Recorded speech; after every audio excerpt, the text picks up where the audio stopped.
Are we on? We're on. Dude, welcome to Santa Monica.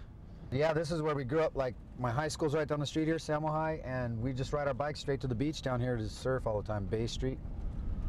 So we're rolling west right here through Dogtown. What year did you guys first skate pools? We started out probably about the early 70s, 72, 73. And then it got big, like, well, really it was pretty underground up until about 75, 76.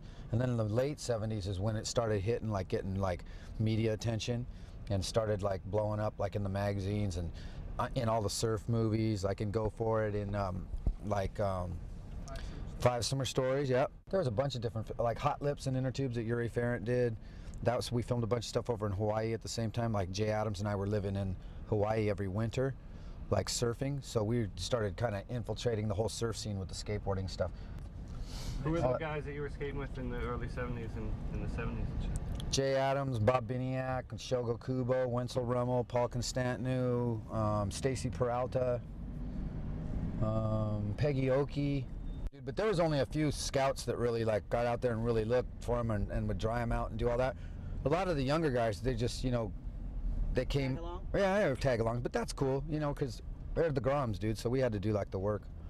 Like Baby Paul and Jay and a lot of those guys, Eric D.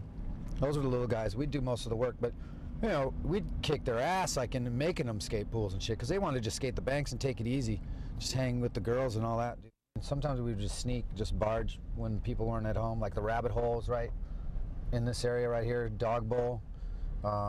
Gonzo's, where we were skating earlier today, is on the edge of Venice, Mar Vista. You and I found one yesterday. Yeah, well, most of the really good pools were always in the rich neighborhoods and stuff, so we would just like either be hopping fences or just draining them while the people weren't around and just hitting them like later. With the drought.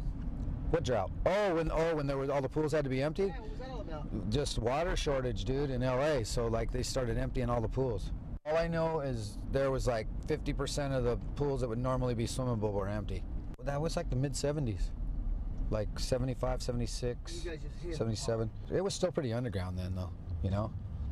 Like, they weren't putting pool skating on the cover of, you know, Skateboarder and all that yet. They were still putting gay-ass shit like freestyle and slalom and stuff. Years. I think the best ones were just when we first started skating the pool and we were, like, just learning how to do airs and stuff. Like, just fully just hitting the lip so hard that we were just popping out and, like, accidentally doing airs, you know? Just popping out doing grab whale, you know, grab whale. Elmo Foy would a grab whale. Be very, very quiet. We're doing grab whale.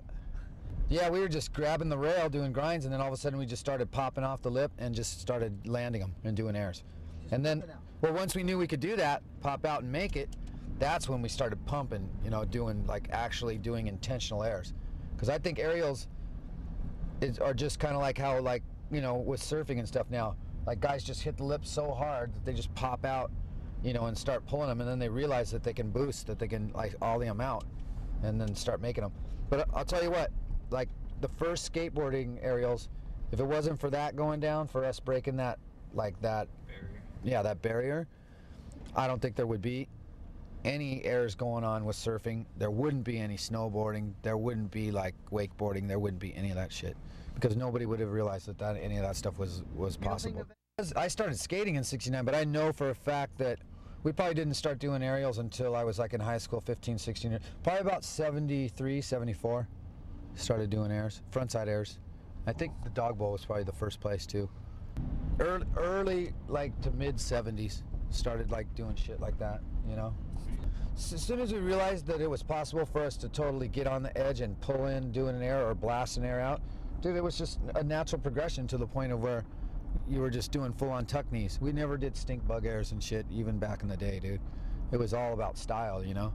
You had to look good, dude, when you were doing airs. You couldn't just, like, go out and do a big old stink bug air. Like, dude, we'd get laughed out of the pool, dude, if we did that shit back in the day. They'd be like, what was that? That's what surf.